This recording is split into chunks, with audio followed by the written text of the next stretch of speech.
My dad works in B2B marketing. He came by my school for career day and said he was a big ROAS man. Then he told everyone how much he loved calculating his return on ad spend.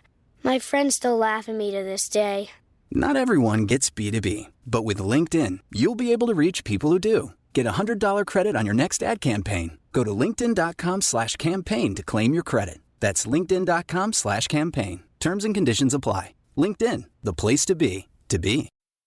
Move your career further, faster in just 2 days with a Harvard Professional and Executive Development Program. Advance your leadership skills, craft smarter business strategies, build your network, and transform how you work and think to keep your career moving forward. You'll earn a certificate and can add Harvard to your resume with Harvard Professional and Executive Development. Learn more at professional.dce.harvard.edu/Spotify. Ryan Reynolds here from Mint Mobile. With the price of just about everything going up during inflation, we thought we'd bring our prices down. So to help us, we brought in a reverse auctioneer, which is apparently a thing. Mint Mobile Unlimited Premium Wireless. How to get 30, 30, bit to get 30, bit to get 20, 20, 20, bit to get 20, 20, bit to get 15, 15, 15, 15, just $15 a month? Sold! Give it a try at mintmobile.com/switch. $45 upfront payment equivalent to $15 per month. New customers on first 3-month plan only. Taxes and fees extra. Speed slower above 40 gigabytes. See detail. Along with the Book of Breathings, Feyre, Rhysand, and Amren return to the summer court with a price on their head and a promise of vengeance from Tarquin in the form of blood rubies.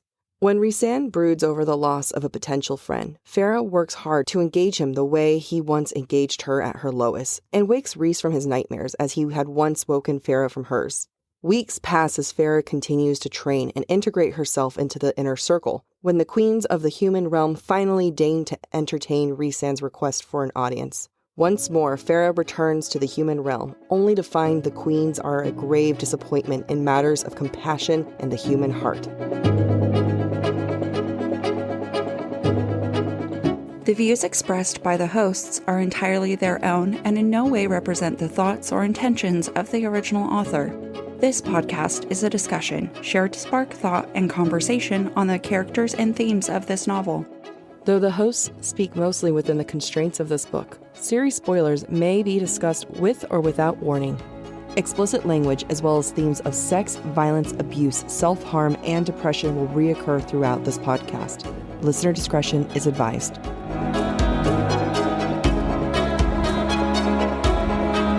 Welcome to BookTok for BookTok, a podcast where we deep dive into the writing of your favorite novels. This season, we are exploring Sarah J. Maas's most beloved novel in the Court of Thorns and Roses series. This is Jac. And I'm Amy. This week, we're discussing chapters 38 through 41 in A Court of Mist and Fury. This week, we ask ourselves, where is Feyre in her healing journey? Themes we see in these chapters include friendship and how women are depicted. The very first sentence in chapter 38 is, Amren took the book to wherever it was she lived in Velaris, leaving the 5 of us to eat. As I always do here, we're going to overanalyze, but I want to take a look into the sentence into 2 different parts. The first quote, Amren took the book wherever it was she lived in Velaris. Home is a big theme in this book, and Feyre dismisses Amren's home pretty quickly. We know later that Feyre visits Amren and sees the type of home she keeps, but I think the sentiment right now shows that while Amren and Feyre have built some camaraderie, there's still some distance between the two. The other quote, leaving the 5 of us to eat. So the question is, are they pretending to have power while Amren is off and being the actual power? Or are they trying to regain power after losing so much at the summer court? So I read that as them trying to reclaim their power, especially if you look at what happened at the summer court. And as you're going to discuss later, they totally lost control of the situation. It didn't go as planned. So naturally, they kind of want to reassure themselves. Yeah, I can see that. The most notable thing for me at the start of chapter 38 is the change of weather. In the past, the environment has reflected Feyre's state of mind. This time, however, I want to suggest that it's reflecting Rhysand in some way. After returning from the summer court, the weather is unusually warm and lovely, and Feyre only leaves the garden when the sun shifts and she feels frigid again. This is the point where she finds Rhys on the roof, and as he stares out at the city, quote, the warmth of the day succumbed to its winter bite once more. Feyre finds Rhys on the roof, basking in the sun and taking in the sights of the Sidra. This, by all means, should be a feel-good moment for Rhys, but in actuality, he's seeking comfort in the city he just tore his soul apart for a little bit more. I love this point. It's so sad. It's sad. I didn't even think of it. And when you said it to me during our prep session, I was like, ugh, my heart. I just like imagine him just sitting there looking out and just trying to like reassure himself like this is worth it. Yeah. This is worth it. Yeah. Oh, Rhys. I mean, he's already like done so much for that damn city. Yeah, he has. This is going to be one of those episodes where we like him. Oh, no. How dare we? How dare we? We've set up such a precedence. Rhys is in a foul mood right now because of the outcome of the summer court and the promise for revenge Tarquin sends in the form of blood rubies. Okay, so this is going to be the last time I point out that SJM lacks follow-through. Blood, rubies, red, blood. They literally represent death. But okay, Feyre has completely forgotten her fear of red, and this could have been a perfect time for her to reflect upon it. But I am done. SJM done with this. I will no longer bring this issue back up again unless it really annoys me again in the future. Which I am fully prepared for it to happen. Yeah, give me one episode. Rhysand explains to Feyre why he's so upset. Quote, I didn't like stealing from him, being Tarquin. I didn't like hurting his guards. I didn't like vanishing without a word when, ambition or no, he did truly want an alliance. Maybe even friendship. No other High Lords have ever bothered or dared. But I think Tarquin wanted to be my friend. I think in this moment that maybe for once, Rhys regrets his choices because he really had hoped for a friend, something his position has denied him outside his inner circle. So question, or rather many questions, so gear up, Amy. Is this the first time that Rhys is feeling regret, or is it the first time that he's really showing it? And in fact, if this is his first time with regret, is it because of the concept of losing a friend? I'm going to get a little bit more into that. Why does friendship mean so much to Rhysand when he's surrounded by friends? Or maybe it's because Cassian and Azriel are more like family rather than friends, and Rhys doesn't actually have friends the same way that Feyre doesn't actually have friends. It's the same way that Feyre is obsessed with Lucien being her friend. These are a bunch of great questions. I'm going to try and give you a response. Don't know if I'm going to answer all of them. It's okay. I don't even remember all the ones I asked. Great. So the inner circle later on is more often described as a family. It's their chosen family, right? So I think that answers one of your last questions. I don't think that Cassian, Azriel, Mor, Amren, they aren't friends, they're family. Yeah. And that's different, right? It really you treat is. family different from friends. So I do think Rhys lacks friendship. And maybe he once had it with Tamlin for that to go sour, right? Yeah. For that to go sour, you mean Tamlin to slaughter his family? Yep, that's what I mean by sour. And then sour. Rhysand slaughter his family? That's what I mean by sour. Just a tinge sour. A little bit. Like Olivia Rodrigo's album. Nice. Maybe this isn't the first time Rhys has felt regret regarding his sacrifices for Valoris, but I wonder if this is the first time he's shown that regret and he's felt comfortable doing so in front of anybody. And it just so happens to be Feyre because he trusts her, as we've seen before, to see sides of him that he doesn't show the rest of his family. So going back to this idea of the weather reflecting Rhys, Rhys's mood is reflected in the sudden chill around him and Feyre. This is not the first time cold has been associated with Rhys. In past chapters, when Feyre has thought about Rhys, especially while in the bath, she summons ice. Later in this chapter, Feyre's descriptions of Rhys are all related to cold. I think it's something to keep an eye on for future chapters. Rhys admits that he made a mistake, and it's enough to shock Feyre and stop her from talking, which is fair because Rhys doesn't admit that he makes mistakes often, which is funny because he makes mistakes very often, quite a lot actually. But let's talk more about this mistake. Rhys regrets not wiping the minds of the guards and instead knocking them out like he did. Quote, "It's been a while. It's been a while since I could hold my head up high." I don't know. I'm sorry. It's been a while since I had to do any sort of physical defending like that, and I was so focused on my Illyrian training that I forgot the other arsenal at my disposal. If we remember before the summer court, Cassian told Feyre that Rhys was out of shape, although Rhys would never admit it. I think what we see here is the desperation for Rhys to fit in. It's the same desperation that he felt as a kid at the Illyrian camps. Rhys is trying to get back to being an Illyrian warrior because the warrior was not who was captured and tortured under the mountain. It was the High Lord with the power of the Damati. I didn't even think about that when we were going through the Summer Court chapters, but that is such a great point. He's so good with his Damati skills, it's unnatural for him to not use them. But it makes sense if all he's been thinking about is training his Illyrian skills. Yeah, I mean, he's using his Damati skills in like the casual way. But, you know, when we get eventually more into like Rhys's past, and he was, you know, at the camps, and he identifies himself as I hate saying half-breed, but like he's half Illyrian.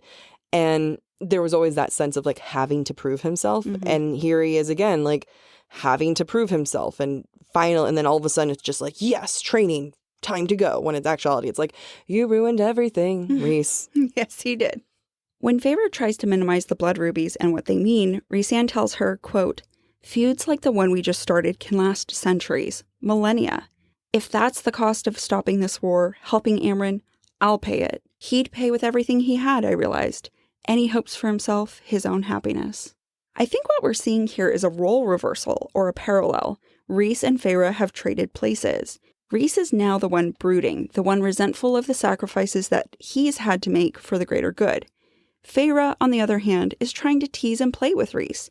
She even thinks to herself, quote, come on, wink at me, play with me, just stop looking like that. I really would love to have them trade places, like Feyre comes over, lifts up his chin, grabs him behind the knees. Yeah, shakes him, tells him, don't you dare think like that. It's like, oh, you want a really role reversal here? How about go treat him like shit? Yeah. Go get physical. Go physical. You and your songs today. Copyright. In order to make Rhys feel better, Feyre reverts back to her old ways. She uses sex as a way to heal. Feyre invites Rhys to watch her try on lingerie, which, side note, she was trashing lingerie earlier when it involved Tamlin. Just saying. Fair. You know, just coming back around. Suddenly, lingerie's fun again, which I get. This is exactly what Feyre did to Tamlin when they would fight. Feyre is a physical being, and it's what she's comfortable with. Note, it's not the initial invitation to the lingerie shop that starts to crack Rhys's angry exterior. It's Feyre's joke about wearing the outfits for Tarquin. While sex is an important part of their relationship, the joking, the playing, that's what's fundamental about their dynamic. I just had a thought related to that. I think what's also fundamental to their dynamic is also using other people as a vehicle for their flirtation. Think about Rhys being like, why don't you go sleep with Cassian? Why don't you go sleep with Tarquin? Like, they always use other people. Other males. Because no chance in hell is Feyre going to be like, why don't you? I mean, she was angry about Cressida, but not in a flirty, go sleep with her way. Right. I can get that. They can use other males, but not no women. bitch is going to get involved. Feyre's possessive? Women supporting women. Back again. Yep. So this playing is just like how Rhys used to tease and taunt Feyre when she would visit from the spring court, and how he would try to get her to eat. This whole chapter is a benchmark for the growth in their relationship. Rhys is able to be vulnerable with Feyre, and Feyre is willing to do for Rhys what he once did for her. Side note, it's also a good glimpse at how Feyre and Rhys characterize their relationship. It's about playing with one another. This is going to be so important in the latter half of the book. Feyre thinks of Rhys, quote, he had stayed and fought for me. Week after week, he'd fought for me, even when I had no reaction, even when I had barely been able to speak or bring myself to care. If I lived or died or ate or starved, I couldn't leave him to his own dark thoughts, his own guilt. He'd shouldered them alone long enough. Oh my God, my heart's exploding. I mean, look, guys, we give Rhys so much shit. But he did fight for her. He did fight for her. And then she recognizes it, and then now she's trying to do the same for him. It's sweet. It's really sweet, Amy. Can you describe my face of just like absolute... Like you're dying of cuteness. Yeah, that's how I feel like when I look at your dog. You're choking on the cute. When I look at your dog, this is the feeling I feel. It's interesting because Feyre does for her men what they do for her. Tamlin kept leaving her, so she left him. She puts in as much as she gets. Yeah, exactly. When she realizes she's not getting the equivalent, right? Of like she was putting in more. She put in more effort with Tamlin, period. Right. He never put in the same amount. I'm like listening to all the Tamlin supporters, apologists, and I'm trying to like think about what they would say. Tamlin did not put in the same effort that Feyre did at all. And I think that's a universally agreed on. It doesn't matter if you think that he was morally sound. Yeah. Like if you think he stuck to his morals, and that I'm thinking of one of our listeners, Sarah, who sent this email. So sorry, Sarah. You can argue that Tamlin has morals, he stuck to his moral code, and that's noble. And that's fine. But that does not equate to the same amount of effort that Feyre put in. Absolutely. Like you can, I mean, part of it all comes down to finding a partner that can put as much as you're willing to put. Right. And Feyre was willing to go far above and beyond. And that's not Tamlin's level of commitment that he's able to give. Right. But what we're seeing here is that Rhys put in a ton of effort for Feyre when she didn't want it. And now she's willing to match it. So cute. While we just verbally compared Rhys and Tamlin, what isn't being said by Feyre is that comparison. Week after week, Tamlin left and did not give Feyre what she needed, even when she asked for it. Tamlin did not care that Feyre was starving herself, or at least didn't say anything to the best of our knowledge. And so Feyre was able to leave Tamlin despite his trauma because he easily left her because of her trauma. Whoa, that last sentence. That I didn't write down, that I just came up with. Really blew my mind. Just, wow. Good job. Thanks. I'm gazing at you proudly. Now for you to gaze at me proudly. Yes. Can we say that Rhysand handled his initial treatment of Feyre when she showed up the best way possible? Obviously not. He shook her, physically shook her while she was having suicidal thoughts. We can't say that he did his absolute best, but he did try. And what we're seeing is with Feyre is that showing up, being there, and trying is half the battle. And this is showing that Feyre and Rhysand are equals in this sense, and that they're willing to fight for each other. It's just kind of like what we were discussing a little bit earlier. And they've been on such off-kilter dynamics with one another that this is starting to bring them both up. Right. They're finally, I don't know if even playing field is the right word, but they're finally at the same level. Yeah. One thing I've always asked myself is, why are they mates? Because they're not equals. But I think in this way they are. Yep. And that's what makes them good mates. I think they eventually become equal because Feyre steps into her power and Rhysand finds humility. I think that's a great point. Thank you. I'll try to remember it in future chapters. And then here's the quote. I shrugged, even as I thought all those times of Rhys calling Feyre attractive, when I dismissed them as teasing compliments and nothing more. So, I mean, there's a lot of heat happening in this moment, right? Like Feyre and Rhysand are going back and forth.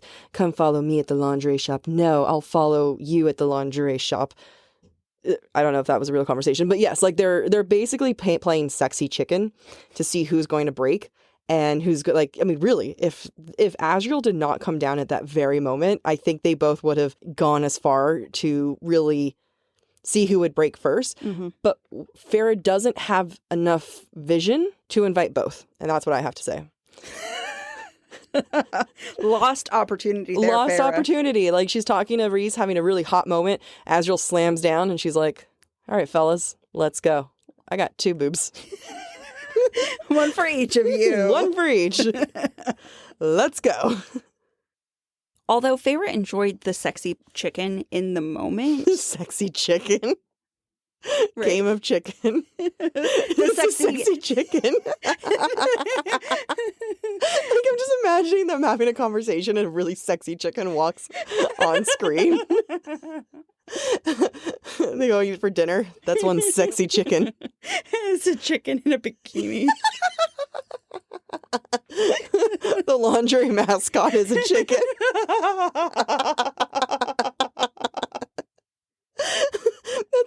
I'm going to open a lingerie shop and call it Sexy Chicken. We got your breasts and thighs right here. Because don't you dress a chicken when you cook it? Like, just it's finger looking good. Oh my gosh. It's terrible. Okay, let me try again. I'm sorry. Okay, try it again. I can't look at you. Don't look at me. I'm not looking at you. Despite enjoying this game of sexy chicken, stop. We're keeping all of this in. Okay. I can do it for real. Okay. Despite this game of chicken, that they seem to be enjoying. Guilt does come back at Feyre after this conversation and after she leaves Rhys and Azriel behind. Quote, there was flirting and then there was this. I had loved Tamlin. Loved him so much I had not minded destroying myself for it. For him. And then everything had happened and now I was here and I might have very well gone to that pretty shop with Rhysand. So this begs the question, does Feyre know what she wants right now? I think that's a really good question. I believe it's the struggle that comes when you're able to move on from someone faster than you realize. That questions come up of, did you even love them? Was it worth the pain? Is there something wrong with me?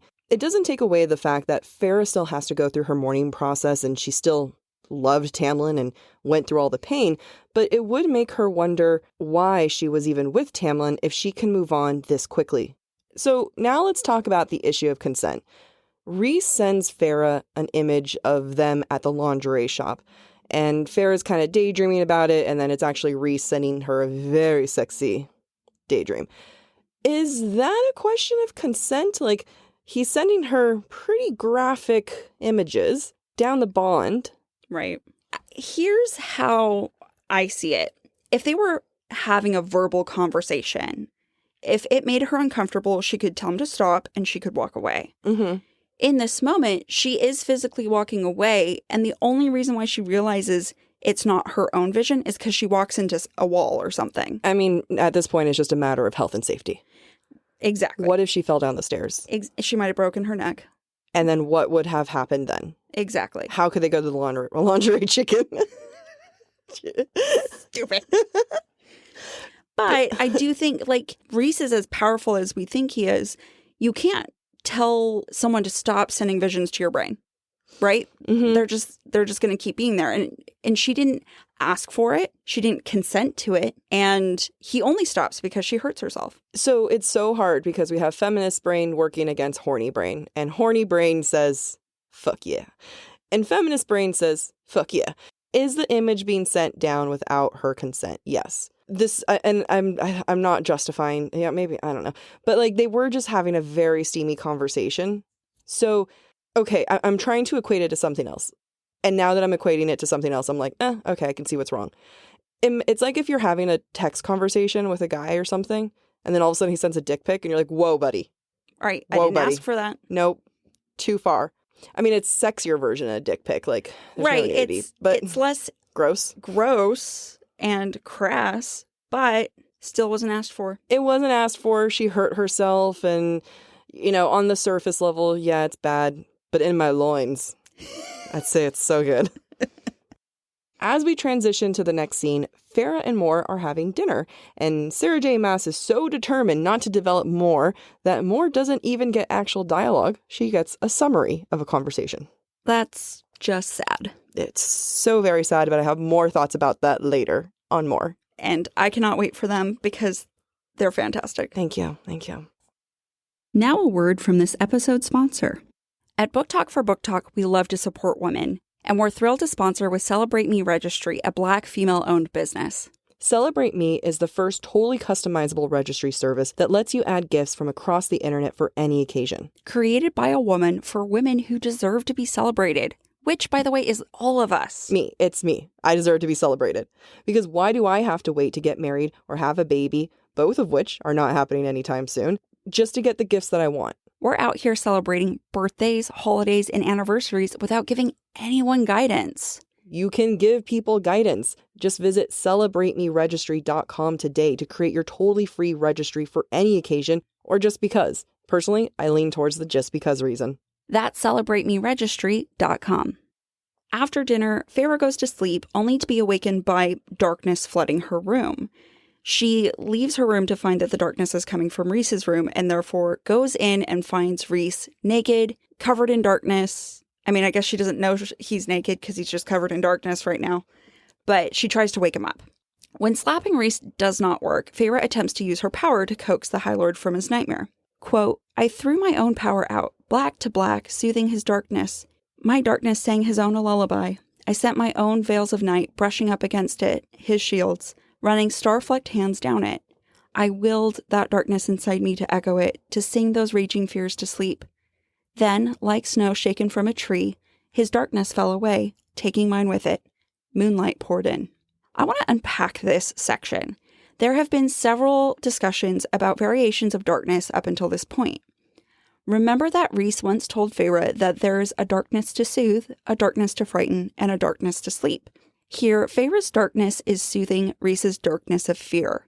She has taken his role where Rhys's darkness once soothed her during her early days of training with Cassian.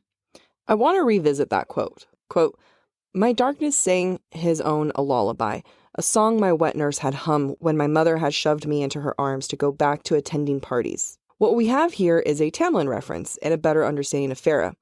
Feyre hates her mother, understandably, and we got a lot of context to that in the first book, and that her mother was a really big party person.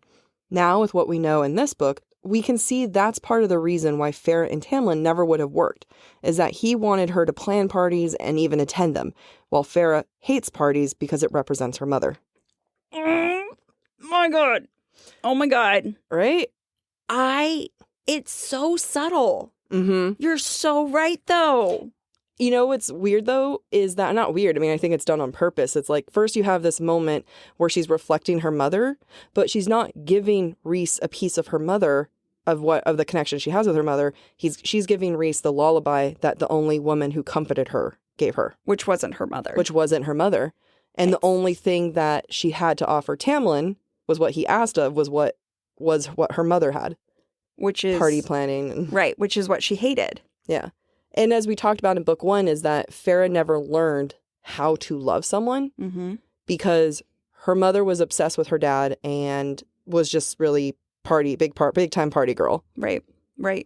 It's crazy. And so maybe what Feyre's offering to him is the only form of love she's ever felt before this. Yep. My heart. It's so beautiful. Returning to the quote, Feyre also has star-flecked hands. Remember the mural in the library in Tamlin's Manor? This moment reminds me of the, quote, glowing, slender female hands in a starry, endless night that held the cauldron. Maybe it's a breadcrumb. Just throwing that out there. Feyre's darkness also echoes Rhys's. Remember what Feyre said about Tarquin not too long ago. He was too good, and she would always have a little darkness in her. Maybe this is why Feyre and Rhys are mates. They are matched in the darkness within them. Here's another instance where Rhys is compared to cold as well. His darkness falls away like falling snow from a tree. And finally, moonlight pours into the room. In Thorns and Roses, we mentioned all those instances where moonlight, darkness, and starlight were present in Feyre's intimate moments with Tamlin. They're here again with Feyre and Rhys. But now it's no longer out of place because both are made of the same stuff. One of the moments that I think I like least about this whole scene is that the Talentos make a reappearance. But Feyre's too focused on the lower extremities to really care. I get it. High Lord Penis. No one would be paying attention to the Talentos except for me, because Talentos, they were gross from the first book, they're gross in the second book, and now I'm wondering, will Rhys ever claw her with his Talentos later? Like when they're just chilling in bed. It's just like the equivalent of unclipped toenails. Yeah. I mean, you really liked the idea of Tamlin using his claws to rip off her underwear. What if Rhys uses his Talentos to rip off her underwear? It's like, no, his feet. He's ripping her underwear off from her with his feet. Underwear that he purchased at Sexy Chicken Lingerie. With his chicken claw toes. I don't know, just saying. Before Feyre leaves Rhys by himself in his room, side note, but why? That's a perfect opportunity to offer a cuddle sesh. Hi, I know you just woke up from this horrible nightmare and you almost destroyed the entire house, but like, spoon me? No, what if she could have been Big Spoon? Spoon you? Let's spoon.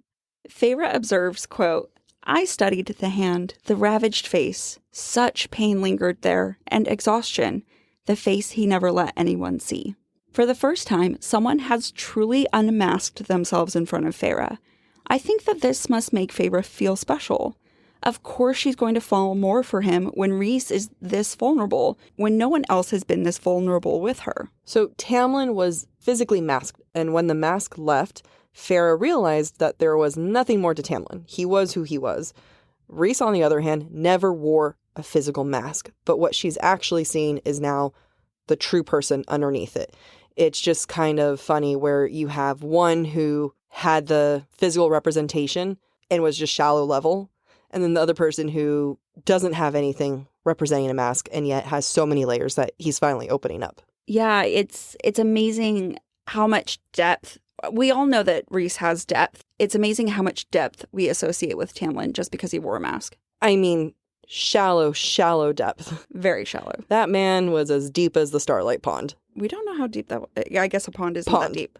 You're like, pond. Pond. It's not the Starlight sinkhole.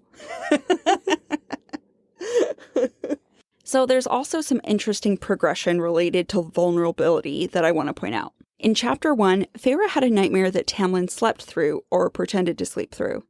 They had made love just before they fell asleep, so I imagine Feyre was naked. Yet Tamlin ignores Feyre. In Chapter 17, Rhysand wakes Feyre from a nightmare and tends to her while she vomits. Rhys doesn't have a shirt on, and for the first time, Feyre sees the tattoos on his chest that match her arm. In that scene, they connect over both feeling guilt regarding things they've done under the mountain. But the vulnerability is temporary. Here in Chapter 38, Rhysand is naked, the most vulnerable someone can be. He is proverbially maskless. His deepest fears are physically manifest. And when Feyre helps him, Rhys admits he has nightmares as often as she does. I think what we're seeing here is a reflection of Feyre's relationships with men she's in love with or falling in love with, and the level of emotional vulnerability that is present in those relationships as demonstrated through physical nakedness. How can Feyre resist when Rhys is as vulnerable as she's willing to be, or when they're both naked? No one can resist naked Rhys. It's the fact that she resisted naked Rhys is admirable. Very, very admirable. What always kind of cracks me up, though, is she observes his tattoos on his knees, which she later discovers that it represents that he will kneel for no one. Mm-hmm. He was kneeling on the bed. He was kneeling on the bed. It just was like, it's funny that the first time she sees them, it's when he's kneeling. Yeah, that is pretty funny. But I mean, it's also, I'm sure, meaningful that the first time she sees him is the first time that he's kneeling for her. Yeah, and he's naked and vulnerable, and he's, in many ways, like, I'm sure, extremely thankful. Right. And it's sexy. I'm just sorry. I was imagining a naked kneeling Rhys. We're back. I think this theory of mine is supported by the last image Feyre sees in this chapter. Rhys is in bed, naked and slumped with exhaustion. And instead of feeling pity, Feyre thinks, quote, "The painting flashed into my mind, flashed and stayed there, glimmering before it faded. But it remained, shining faintly in that hole inside my chest, the hole that was slowly starting to heal over." It may be kind of crappy that Rhys's pain is what making Feyre feel whole, but we know from Thorns and Roses, as well as Mist and Fury, that painting is an indication that Feyre is most like herself, or most comfortable with herself. For this image she visualizes to stay, and to fill the hole in her chest, the same hole she's complained of since the beginning of the book, means a lot for Feyre. And I think it's because this moment she's just shared with Rhys, someone she can truly sympathize with, makes her feel less alone. At this point, we move into Chapter 39, and honestly, this chapter is a lot of exposition with very little direct action or direct dialogue. This is SJM rushing through one piece of plot to the next without giving us every detail of the 3 weeks that pass. Honestly, it's not a bad thing. It's a necessary writing technique to keep the story from becoming stale.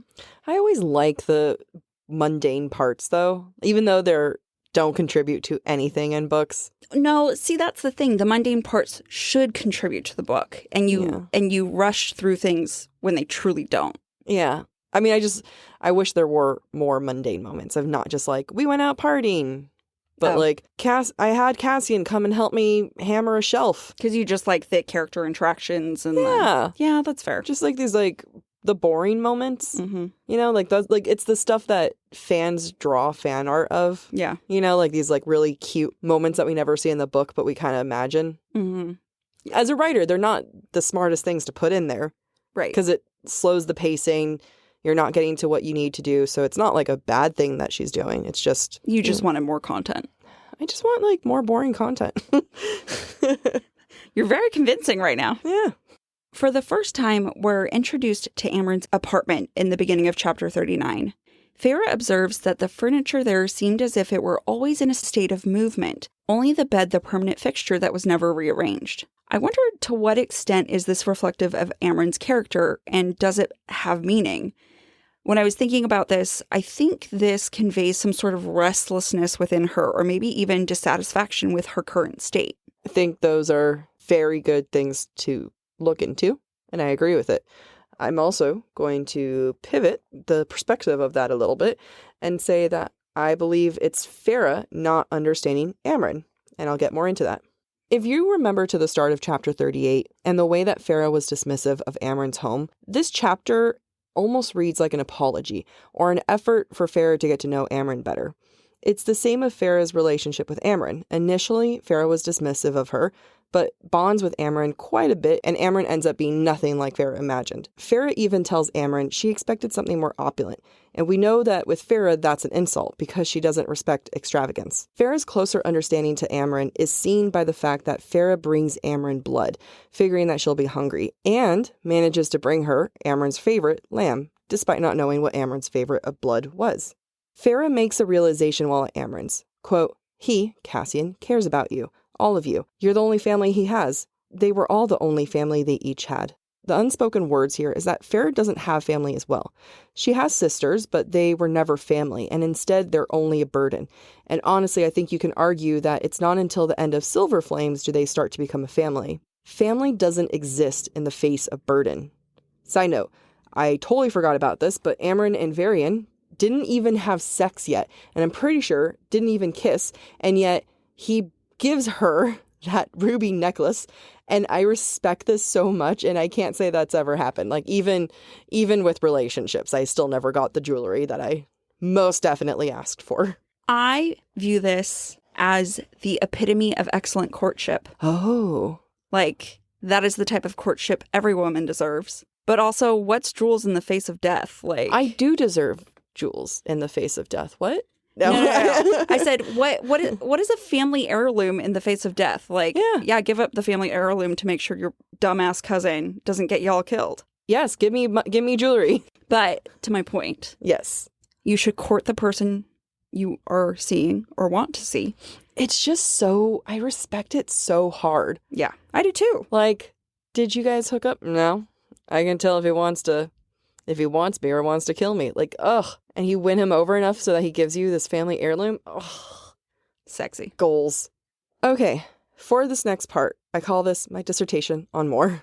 I was going to complain about Mor's lack of page time here because, again, we keep getting summaries of her conversation and not the conversation itself. And while I originally called it a lack of development on SJM's part, I'm going to argue that it actually speaks on Feyre's thoughts on Mor. Like I said, we keep not getting scenes with Mor, just summaries, and I wonder if it's to do with Feyre's lack of respect for her, as if Feyre can't be bothered to relive these moments, because this story is told in a recent past tense voice, and then the moments when Feyre's talking about her time with Mor, you can tell there's more distance between that moment and the retelling. Point number 2. Cassian has been training Feyre, right? We've clearly established that he is in charge, and other than Rhysand, Cassian has been the only one on the training front. Quote, "I only visited in the mornings, and when I filled the first half of my day training with Cassian, who, along with Mor, had decided to point out what foods I should eat to gain back the weight I lost to become strong and swift again." We already know how Feyre is like with her body when people point out her weakness, and how she interprets it as being physical evidence of her failures and her general lacking. I understand Cassian. He's been her trainer. He's the one who's supposed to tell her how to be fit. But when did Mor get involved? And the way that Feyre says had decided to point it out, it's super shady. It is very shady. And when you were reading this to me earlier, I thought back on Feyre and Mor's interactions. And they revolve around one of two things: food or being dressed. Mor doesn't comment on anything when Feyre gets dressed, even though Feyre seeks her opinion. She's just like, do whatever you want. But food, Mor always has input on food. Yep, she does. She either has input on what Feyre should be eating or tries to use food to distract others when it comes to Feyre, or gives Feyre wine without being asked to. Yep. So there's this interesting power dynamic kind of happening, and we're not really getting the full extent of it, which I find fascinating. I love that, and I think there's more to be said about more. We're only halfway through my thoughts. Third, another quote. On the days when Rhys was called elsewhere, I would read or sit with Amren while she worked on the book, or stroll through Velaris with Mor. The latter was perhaps my favorite, and the female certainly excelled at finding ways to spend money. Okay, so one of these things is not like the other. First, what is Feyre more likely to want to actually do with her time? Read or spend money? Now, let's say Feyre is not referencing the spending money part with Mor, but rather walking around Velaris. Again, what is she more likely to do? Read or walk around Velaris? I'm going to say, while it's probably both, I'm leaning more towards the reading part, because we've seen Feyre read throughout this book more than she's casually walked around Velaris. When Rhys is busy, or when they just got back from the summer court, Feyre grabs a book and decides to read.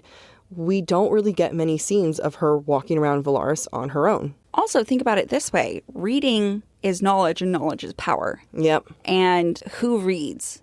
Rhysand and Amren. Yeah. And so she's emulating them by reading. Like, the second Feyre learned how to read in this book, she hasn't stopped reading. That's been her favorite thing to do. And now she's suddenly saying that that's her favorite thing, is to walk around with Mor spending money. No. Second, what's the same thing we keep saying that we know about Feyre? And I asked this earlier.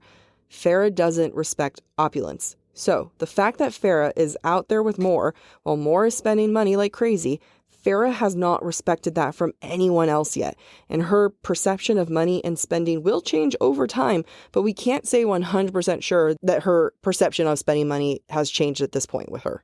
I think that's a good point. And it is odd that Feyre would enjoy spending time with Mor as Mor spends money. To what extent, if we look at it from a power thing, Mor is third most powerful after Rhys and Amren. And if spending money is equivalent to Mor, and Mor is the third in power, is Feyre trying to understand where power comes from in spending money? Maybe? Or is that just reading too much into it? I don't know. I think Mor's never proved herself with power to Feyre. That's fair. I mean, it's the same way that we keep saying that we've never, what does truth mean? Right. Right? Which is truth being Mor's power. We have to remember this is all being told from Feyre's point of view. So right. I think she's just waiting for Mor to prove her worth. Fair. Do you think that when they're going around spending money, they're actually going to the sexy chicken lingerie shop? Probably. I want that as a shirt. Mm-hmm. I want the logo of the lingerie shop. The sexy chicken lingerie. Yeah. Fall has officially started here in Los Angeles, and that means we finally get to do fall activities. I have been counting down the days for when I can go to pumpkin patches, maybe even hit up an apple orchard, and I get to do all of it looking super cute in my Quince boyfriend sweater. This weather is perfect for my dark academia vibes, and I'm so excited to bust out my washable silk blouse because I'm going to be taking pictures. Quince is known for their Mongolian cashmere sweaters from $50. And that's not all. Quince has so many other amazing things on their website. All of those items are priced 50 to 80% less than similar brands. That includes leather jackets, cotton cardigans, soft denim. Like, my entire fall wardrobe is genuinely turning into Quince wardrobe. By partnering directly with top factories and cutting out the cost of the middleman, we get savings as the customer. One of my favorite parts about Quince is the fact that they only work with factories that use safe, ethical, and responsible manufacturing practices. And they still manage to get premium fabrics and finishes for that, luxury feeling for every item that they have. Get cozy in Quince's high-quality wardrobe essentials. Go to quince.com/booktalk for free shipping on your order and 365-day returns. That's Quince, QUINCE.com/booktalk, BOOKTALK, to get free shipping and 365-day returns. That's quince.com/booktalk. Move your career further, faster in just 2 days with a Harvard Professional and Executive Development Program. Advance your leadership skills, craft smarter business strategies, build your network, and transform how you work and think to keep your career moving forward. You'll earn a certificate and can add Harvard to your resume with Harvard Professional and Executive Development. Learn more at professional.dce.harvard.edu/Spotify. Ryan Reynolds here from Mint Mobile. With the price of just about everything going up during inflation, we thought we'd bring our prices down. So to help us, we brought in a reverse auctioneer, which is apparently a thing. Mint Mobile Unlimited Premium Wireless. How to get 30, 30, bit to get 30, bit to get 20, 20, 20, bit to get 20, 20, bit to get 15, 15, 15, 15, just $15 a month? Sold! Give it a try at mintmobile.com/switch. $45 upfront payment equivalent to $15 per month. New customers on first 3-month plan only. Taxes and fees extra. Speed slower above 40 gigabytes. See detail. And finally, for my last piece of evidence in this chapter, and again, that's just this chapter, when Feyre goes to the human world, more comes along for the first time. Quote, despite my wishes for her to get to know my sisters, Nesta and Lane had been so tense and pale when we'd arrived that I immediately decided now was not the time for such an encounter. Just like now is not the time for Feyre to respect more, and it's not the time for us as a reader to get to know her. That has been my More TED Talk. Thank you for coming. I will be publishing this dissertation nowhere.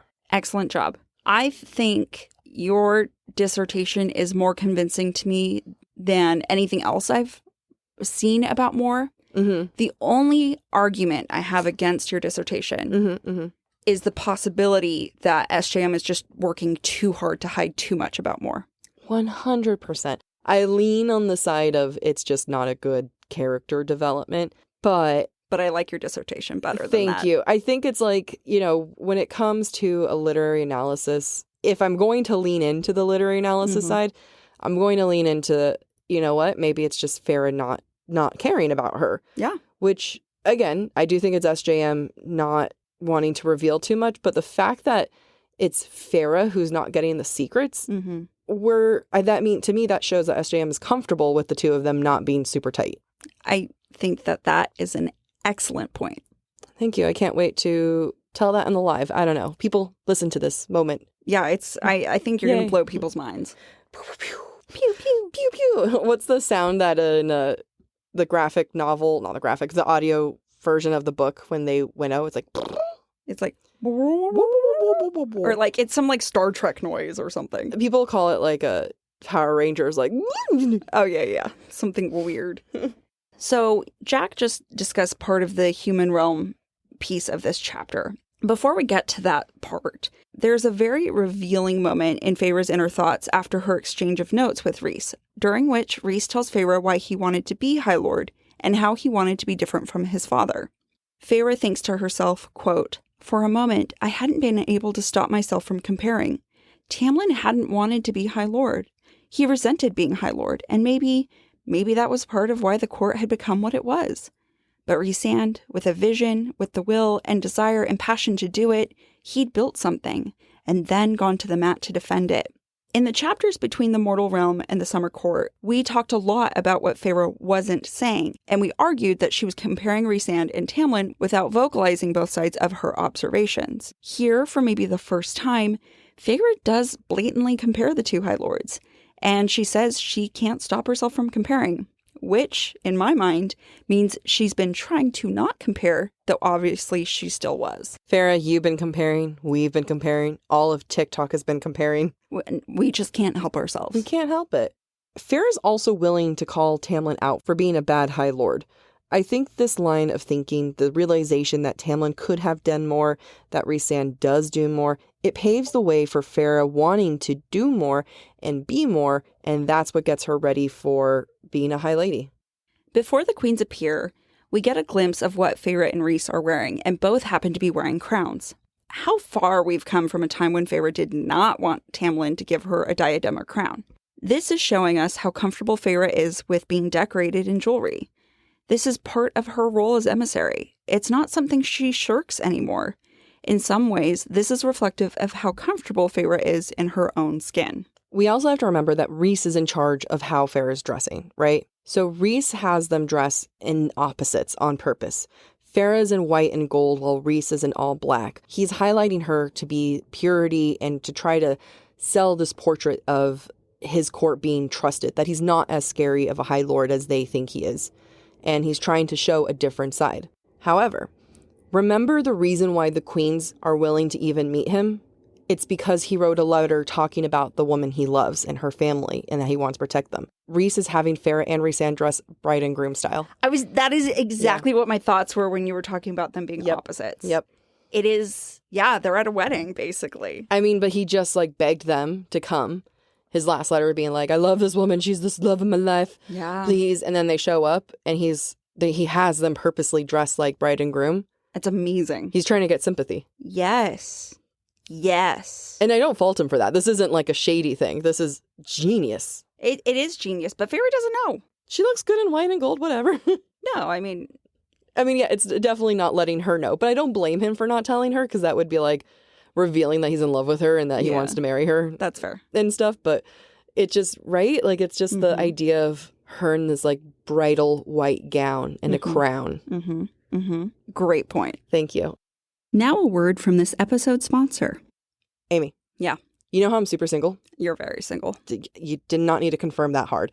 But it's cool because now I get to have a meet cute box. Well, guess what? I'm in a relationship and I get to have a meet cute box. How did that happen? I don't know, but what I do know is Meet Cute Box is a themed date night box filled with unique items from small businesses around the world. So I get to have a self date night by myself and not have to share anything with this amazing monthly subscription box. That's correct. And I get to have a great date night without doing any of the planning. Wait a minute. That's actually a really great... That's a life hack right there. That is a life hack. Every box is handmade based on your membership profile. So you as a solo person or you and your partner have a new surprise each month. Memberships start at only $29.99 a month, with each box valued up to $100. And honestly, that is a great price because I pay way more in sushi for just myself. There's even gift boxes available if you want to send one to a friend. Aw, Amy, is that you saying you're going to send me one?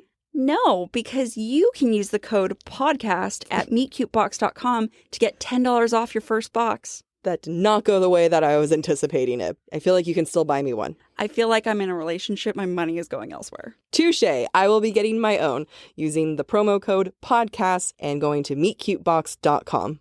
Now that we've gotten a glimpse of what Feyre and Rhys were wearing, Feyre describes each of the queens at the start of chapter 40 and gives enough detail that we can visualize the mortal queens. Feyre ends, however, with this statement, quote, "These were women who, despite their finery, did not care if they were young or old, fat or thin, short or tall. Those things were secondary. Those things were a sleight of hand." We know from later in the book that this actually isn't true. The queens want eternal youth and beauty, which is how the King of Hybern seduces them. So, this instead must be Feyre projecting onto the queens, and it really reveals how Feyre views her own appearance right now. Her comfort with finery, as we just discussed. We also get a sense of how powerful they are and how intimidated Feyre is. Because what does Feyre do when she's threatened by a woman? She calls them ugly. Quote, "And the final queen, the one who spoke, was the most beautiful, the only beautiful of them." Again, like, these bitches ugly. Oh, Feyre. But who's the beautiful queen who talked? She is, quote, "a lion in human flesh, body supple where she'd probably learned men found it distracting, lithe where it showed grace." This lioness queen is the one who ends up helping them in the end. She's the one who gives them the book. This is SJM not so subtly telling us that, hey, the only beautiful queen here who resembles a lion is going to have the brave lion heart later to save them. I didn't even think about that. It's such a great point because one of the other queens, the oldest queen, is described as having a crow's laugh, and a crow is usually associated with bad things. Yep. Subtle. So good. Good job, SJM. Even though I hate animal references, but I will get into that in a moment. So, for once in this book, someone or someones have more power than Rhys. Let's take a moment to discuss the power dynamics in the room, particularly as associated with the queens. First off, the queens were able to winnow into the Archeron home, a power they shouldn't have and that no one, not even Asriel or his spies, knew the queens possessed. When Rhys asks how they did it, the queens refuse to tell him, instead making a vague statement that it was a gift from the High Fae to their ancestors at the time of the treaty. How does it feel to get a taste of your own medicine, Rhys? So do you know what's funny about this moment is that I always felt the fact that the queens needed to ask for the furniture, the layout, every little detail about the room. It took strength away from them. It felt like it had to be too planned and too prepared. So I have two thoughts related to this. As we learn later in this chapter, and I'll touch upon it again after you're done with your thoughts, part of it's kind of a power play. Yeah. Of forcing them to give over information. Forcing like Nesta and Elaine and Rhys to go give over information. It's just part of their game to taunt everybody. But also, this isn't explored in the books, and I've always wondered this. Can you winnow to a place you've never been or seen? Yeah. The reason why I go back to like it doesn't feel like a power play is because I keep imagining that if they winnow in, they land on a coffee table, it doesn't look cool. Mm-hmm. Mm-hmm. And I'm going to make this up, but I feel like if you winnow, you can somehow know not to show up on top of a coffee table. Yeah, I don't know how it works. It feels like it's not exactly winnowing. Yeah. It's similar to, but still lacking in comparison and just that over preparation. And it also makes me wonder, did they have to ask everyone to sit on one side of the room? Because like, what if they were standing? Because they had to know where everything was so they don't land, again, on a coffee table. So where they're like, we need everyone to stand by the window. It's funny you asked that because I did imagine Rhys and company standing on one side of the room and the queens show up on the opposite side of the room. Yeah, but do they have to request that? I don't know. So that they have room to winnow? I don't know. Like, what if they land on top of Azzy roll, Daddy Azzy? I take it back. That's smart winnowing. That is smart winnowing. Feyre takes in the queens and their guards, and she thinks about the guards as if they stood a chance against any of us, myself included, I realize, with a bit of a start. For the first time, Feyre really understands how powerful she is, not just because she's Fae and she's inherently stronger, but because she's been training with Cassian. She has become stronger physically, mentally, and emotionally. As I've discussed before, Feyre has always had these two sides, her huntress side and then the feminine side. This book has really evolved, both sides. I'm going to now argue that Feyre has this warrior side rather than the huntress, and rather than just the feminine, I'm going to call it the ruler side, the queen, the high lady. Now these two parts are the parts that she's grappling to maintain both. While Feyre's warrior side feels strong here, her feminine ruler queen side gets knocked down a few pegs. Quote, beneath her gaze, my crown felt like a joke, like a bauble. She's struggling here with that feminine side, with that ruler. But in a move that makes my heart glow for Rhys, he defends her just a page later. When Feyre's crown is questioned, he says that she looks good enough in one that he can't resist. This is giving Feyre strength again to fight. But what's another strength that Rhys gave to Feyre? Reading and her mastery of words. So when Feyre says, quote, what were words but opening movements in another sort of battle? That's again Feyre pulling strength from Rhys and the lessons that he taught her. Finger snaps. Oh, thank you. Thank you. And then finally, at one point when Feyre is talking to the queens, she asks to them to beg a boon. And I want you to say this 5 times fast. Now, again, beg a boon. Beg a boon, beg a boon, beg a boon. 5 times. Beg a boon, beg a boon. Beg a boon, beg a boon. I can't! Beg a boon, beg a boon, beg a boon, beg a boon, beg a boon. Sounds like a drum beat. Beg a boon, beg a boon. Sexy drum beat. That's the drums that called Feyre to Calamai. There you go. Beg a boom, beg a boom, beg a boom. It's what they have playing in the Sexy Chicken. At Sexy Chicken Lingerie, we have beg a boon, beg a boon, beg a boon going on in the background. Going back to the power dynamics that the queens are exerting here, the queens limit the length of the meeting, which they communicate at the start, and already have a predetermined phrase that ends the meeting and cues their guards to leave with them. Feyre and Rhys can't manipulate the queens with magic without running the risk of ruining the Book of Breathings, limiting them to honesty, which, honestly, neither of them have been historically great at. Mm-hmm. At the end, the queens comment that, quote, we are summoned by no one, human or fairy, indicating their delay to arrange this meeting and any future delay to arrange a future meeting is all about power. However, for all the power the queens exert in this moment and their ability to hold the Book of Breathings hostage, are they really the most powerful ones in the room? Definitely not. It's like they're an example of like they have something very important while being extremely unimportant themselves. Mm-hmm. Like if it wasn't for this book, they would have no power. And they show that they're not powerful. What they have is powerful, and they'd be nothing without that book. Yeah, it's fair. They wouldn't even have relevance in this story. Damn. Damn. Holy crap. I think you just came up with the best insult.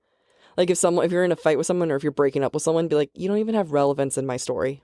Oh, it's true. That would be such a bad burn. Right? Yeah, that would be bad. Listeners, you're welcome. You're welcome. Let me know how it goes. At one point, when the conversation with the queens goes sideways, Feyre says a word we haven't heard from her in a long time, and that is the word please. Remember, in the past, Feyre has choked on this word several times leading up to this moment. She's hated the word because of what it's symbolized to her. Please has been empty and powerless. Such a good call out, Amy, and I want to recap what you've talked about with the concept of please before. It's what Tamlin said to Amarantha, it's what he said to Feyre, and it's what Feyre said to him. This word has never helped Feyre, which is why it's so hard to repeat the word. It's a useless word that only shows her breaking point. Good thing that the word please here helps them significantly, and the queens hand them the book immediately. Oh, wait, no, that's not what happens. But Feyre uses the word please here twice, genuinely and with feeling. And even though it doesn't get her the book, does that actually make her powerless? Maybe, given that the queens also patronize her for her feelings. However, Feyre doesn't hate the word please right now. She almost trusts it and that it might actually give her some power. But why? I think it's because the last time Feyre used the word please, it worked. Rhysand took her to Velaris, and ever since that moment, she's continued to build trust with those around her. A hard left. Now, it's no surprise that Rhys' acting as the terrible High Lord of the Night Court has created a reputation for him that has thwarted his goals in important ways, as we see in this chapter, and why Feyre's use of the word please doesn't work. At one point, the old queen says to Rhys, quote, peace? For a male who melts minds and tortures for sport, I did not think you knew the word. And while Rhys does not torture for sport, I would say that her sentiment is true. Does Rhys know peace? No, and he keeps fighting for it. But I think that moment probably hits him a little closer to home. I think you're probably right. I also think you're right because it probably really stings that everything he's been fighting for has been ruined by his chosen method of fighting for it. Exactly. Now we're going to go to another hard left.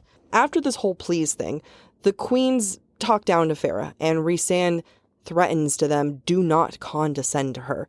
And this is an interesting moment because Rhys has historically treated Feyre like a child. And Amy and I, we talked about it. We're like, oh, only Rhys can treat Feyre like a child, which is true. But I'm wondering, after our discussion post Nightmare and how they're starting to become more on equal footing, this is another moment of them getting to become more equals. Yeah, and I wonder to what extent is he treating her less like a child, which also is demonstrated or represented in the fact that they're both wearing crowns. How much of it is because she woke him up from the nightmare, or how much of it is he finally has respect for her because she actually was able to get the Book of Breathings from the Summer Court? I'm going to say it's the nightmare because the nightmare she did on her own. That's fair. The Book of Breathings was what was expected and needed. That's fair. And no one has been able to help Rhys with his nightmares. That's fair. When the queens demand proof that Rhys is a good male, Feyre realizes that the only way to do this is to show the one thing Rhys has kept secret for his entire life, and that's Velaris. She thinks, quote, there was one way, only one way to show them, prove it, Rhys's character to them. Velaris, my very bones cried out at the thought of revealing that gem to these spiders. Can I say I told you so? Velaris is a gem? It has always been conveyed to us through imagery and figurative language as a jewel or a gem or a treasure. And Feyre no longer hates these things, nor does she hate Velaris. She treasures it. Guys, we made this point at the beginning. We had a thesis. We've been fighting for it, and here we are. And it's come to fruition. We did it. We did it, and Feyre did it. And it's so important that it physically hurts her to think of handing over Velaris. Note that Feyre also thinks of the queens as spiders. The animal references never end, but also an interesting choice.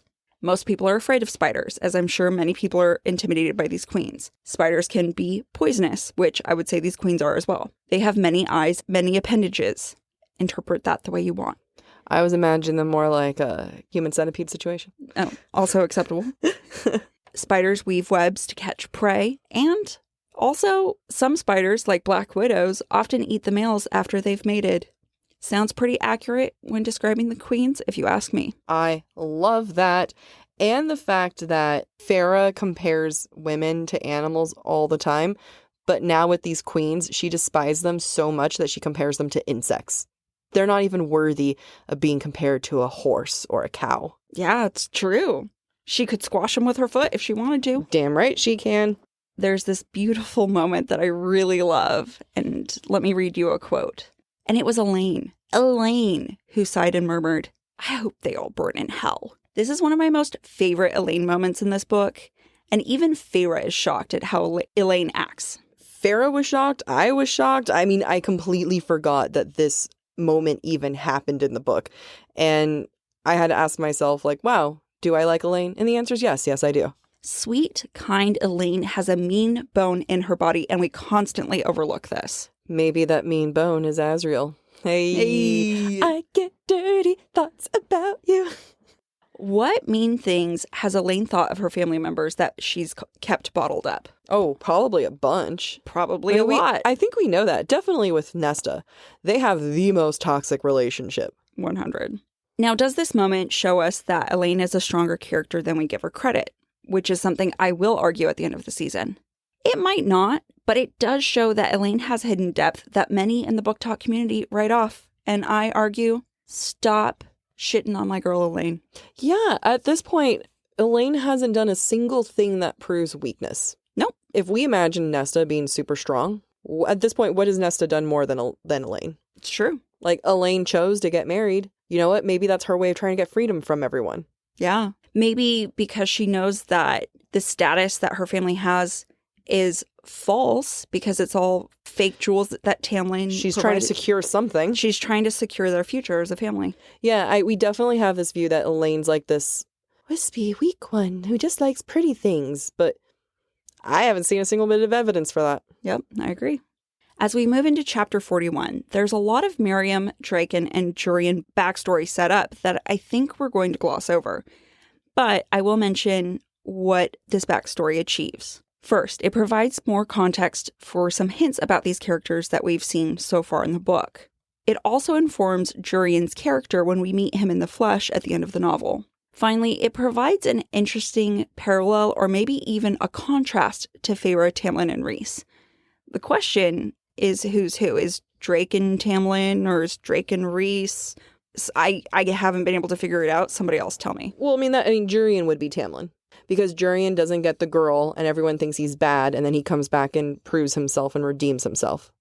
I don't know. Every time I read it, I could argue Jurian being Rhys as well. Why? Argue that now. I don't remember off the top of my head.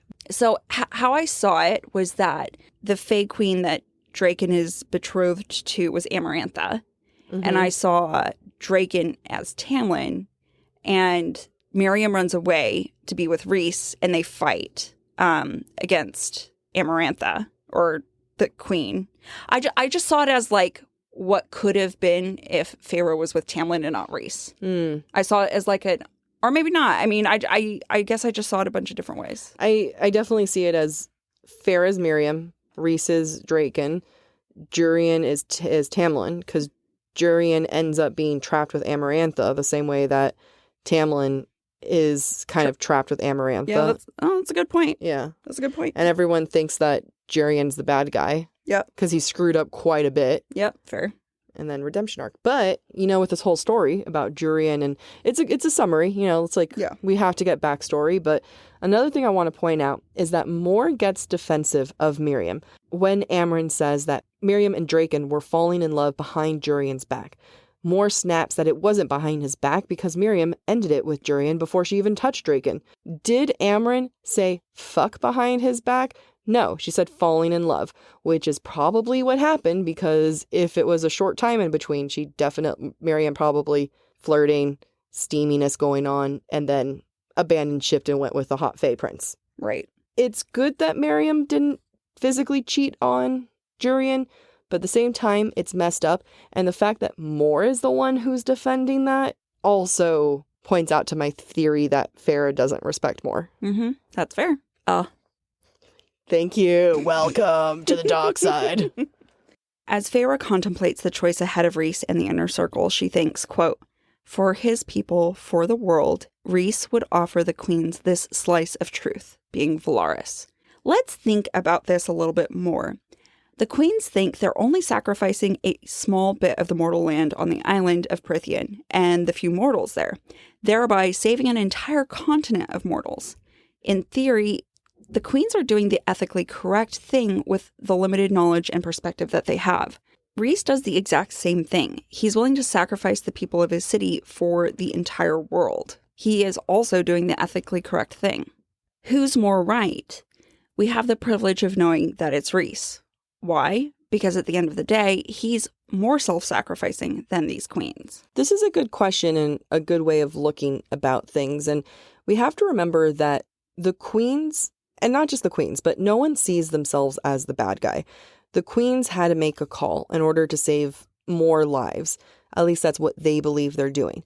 It doesn't make them more morally wrong than Rhys, I guess. I mean, it does because they're bitches. But also, Rhys isn't just interested in the human world. He's concerned about all of Prythian. And I think the queens challenge him on that. And they argue that he's angling for their alliance because of their compassion for the human realm. But the queens are right in the sense that this is a fairy fight. And what if the queens were going to send evacuation ships to get all of the humans out of there? We don't know what their plan was in the long run. I'm not defending them. They're massive, horrible bitches who end up deserving what they get. But it's just it's one of those moments when you have good versus bad, you kind of have to look into it a little bit more. Feyre continues to really struggle with this idea of Rhys sacrificing Velaris. Quote, "But this place, Rhys would risk this beautiful city, these lovely people, all for a shot at peace. Perhaps the guilt of leaving it protected while the rest of Prythian had suffered drove him. Perhaps offering up Velaris on a silver platter was his own attempt to ease the weight. I rubbed my chest, an ache building there. I'd like to point out that Velaris is being served up like food on a silver platter. In doing this, Rhys is handing over power to the queens and, by extension, the King of Hybern, though the group does not quite know that yet." Ooh, good call out. At the end of this chapter, the group realizes that they need to go to the Night Court to steal an artifact from Mor's family, specifically the Veritas. Rhys tells Feyre that he's contemplating not taking her, and Feyre fights back. What's interesting here is that Feyre fears the idea of being left behind more than she does going to the Court of Nightmares and the place that inspired Under the Mountain. Quote, "Beneath that mountain underground, yes, I'd forgotten that. Forgotten I'd see the court that Amarantha had modeled her own after, that I'd be trapped beneath the earth. I waited for the panic, the cold sweat. Neither came." Oh my god. So what we're seeing here is that Feyre, at this point, is more traumatized by Tamlin's actions than the Underneath the Mountain experience itself. Because she starts to get panicky when she's like, when Rhys says, "Oh no, I can't get trapped, not again." And then he clarifies. Right? Yes, you're so right. I didn't even think about that. Oh, that's so rough. Talk about growth, though. Yeah. Like, this is an indication that Under the Mountain doesn't scare her as much. But to your point, the things that Tamlin did to Feyre still scare her. Okay, so I hope you're on the same thought train as me here. Yes. Squinting your eyes. I saw what you did. Yeah. Choo-choo. She brought back the thought train. Bringing back the thought train. There's an argument to say that with Harry Potter, you have Voldemort, who's the big bad, and Umbridge. And the argument is that Umbridge is the actual scarier villain because it's the evil that you actually see. I think it's the same thing could be said about Under the Mountain versus with Tamlin, that Under the Mountain, you can understand this was a horrible woman who did horrible things to you, and there was nothing you could have done about it. You did everything you possibly could. You killed people, that's unfortunate, but unfortunate, but like you can kind of start to rationalize it in a way of wow, this was a really bad thing that happened. Right. Versus the trauma that she went with Tamlin, it snuck up on her. Right. Unlike Umbridge, it was done to her by a good man. And what do you do when a good man hurts you? You stab him. No. He did it. You did get my other Taylor Swift reference. No, I know, right? But I switched it over to... What this is also showing, besides Feyre's continued trauma from her relationship with Tamlin, is that Feyre trusts Rhys. And in trusting him, Feyre trusts Rhys, and that trust is there because he's giving her information, even going so far to tell her why he doesn't want her to go to the Court of Nightmares, which is something Tamlin never did for Feyre. He never told her why she couldn't go with him, other than it's not safe. On one hand, yes, we should trust Rhys because he does have Feyre's best interests at heart. On the other hand, he hasn't done much to really show that he's earned that trust, and that really shouldn't be handed out so easily. But, you know, Feyre conveniently forgets all the times that he was shady, and we're going to trust him. But, I mean, she's not wrong. I'm just saying, hey, Rhys, I think you could have earned it more. You could have done more to earn it, for sure. Yeah. Now we're going to read one last quote before we get into breadcrumbs, and be prepared for a little bit of a rant. Rhys gives Feyre some of Mor's backstory as it pertains to Mor's betrothal to Eris from the Autumn Court and Mor's family in the Night Court, or the Court of Nightmares. Quote, Eris said Mor had been sullied by a bastard-born lesser fairy, and he'd sooner fuck a sow. Why? Why must we continue with animal references, SJM?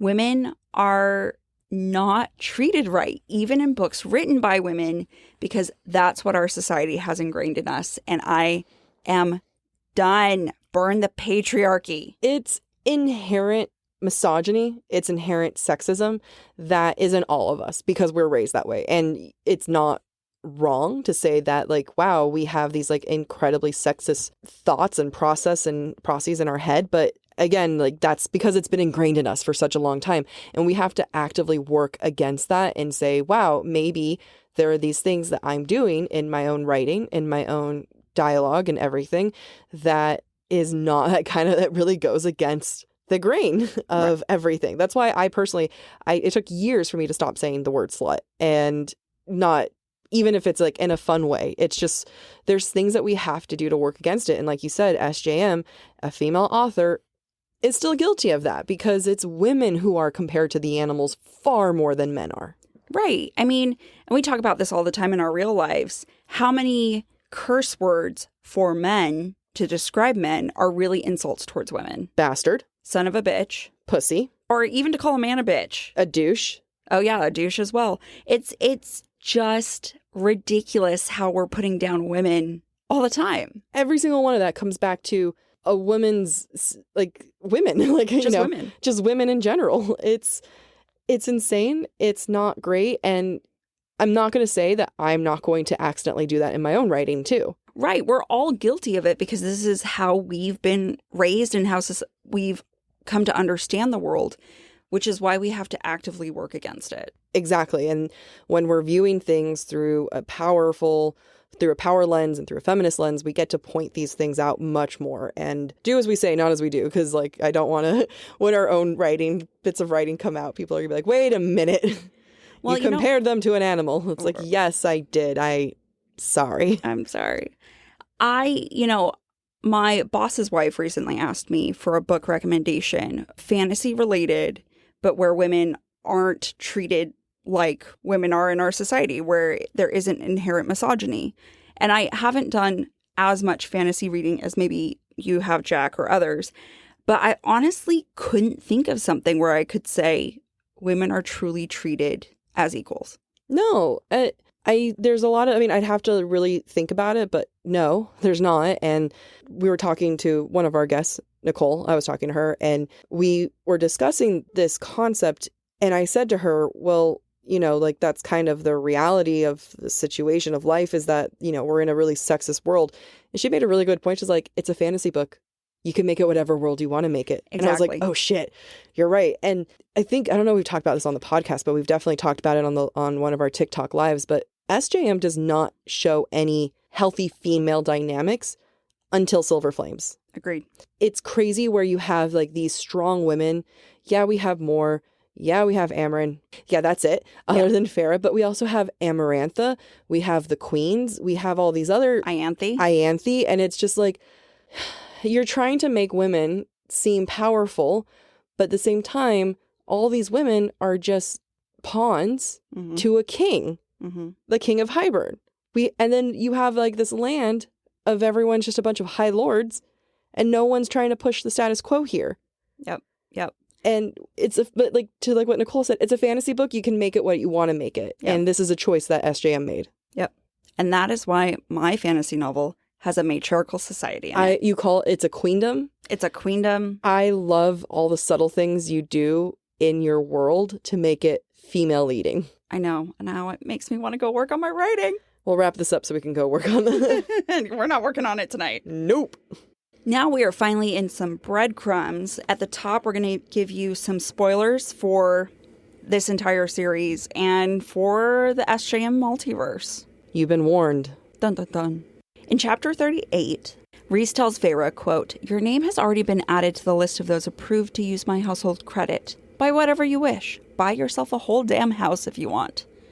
Oh, don't worry, Rhys. Feyre will buy a house. In chapter 39, quote, "Part of me had wondered if Cassian and Varian might need to compare notes, because Amren and Nesta are eventually going to become besties." Good point. Also in chapter 39, Feyre thinks of her sisters in the inner court, quote, one day I'd bring them all together, if we didn't die in this war first. Yes, Feyre, you will bring your sisters in the inner court together sooner than you think and not in the way you expect. Oopsies. Going into chapter 40, if you haven't listened to us again, spoiler, there, you've been warned. Quote, "With both of their people," talking about Miriam and Draken, "Fae and human and those in between." So, do you know what we don't get in this book, Amy? Are half human, half Fae. Except for this reference here. Where do we get half human, half Fae? Crescent City.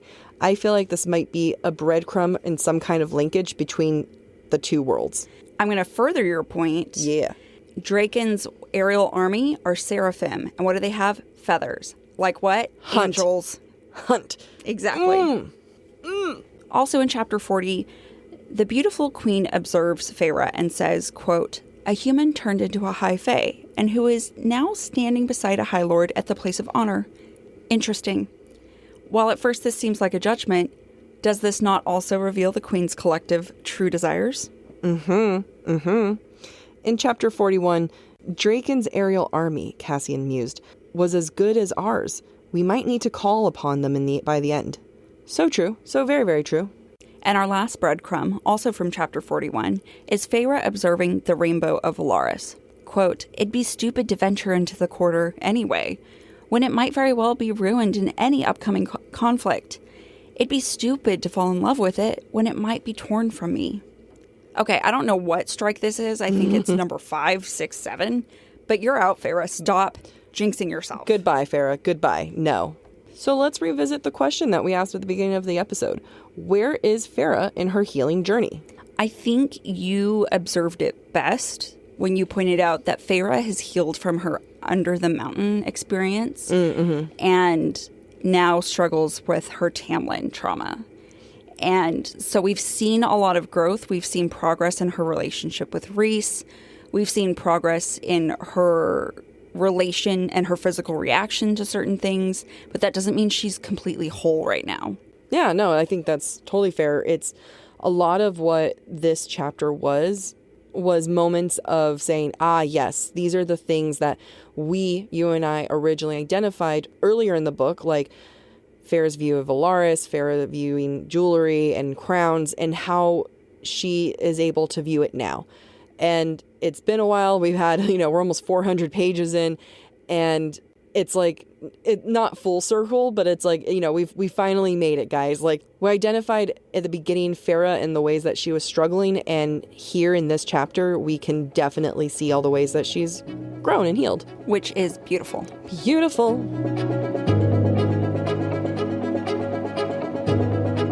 Thank you for listening to this week's episode of Book Talk for Book Talk. We encourage you to rate and subscribe to our show on your preferred podcast listening platform. Next week, we will be exploring chapters 42 through 44 of A Court in Mist and Fury. We would love to hear your thoughts based on today's conversation. You can submit your comments to our form at booktalkforbooktalk.com for a chance to have your feedback discussed during a weekly mini episode. If you are enjoying the podcast, visit our website, booktalkforbooktalk.com, to view our latest merch and to learn about supporting the show through Patreon, Ko-Fi, or Venmo. Or find us on TikTok and Instagram at the handle BookTalkForBookTalk. Bye. Bye.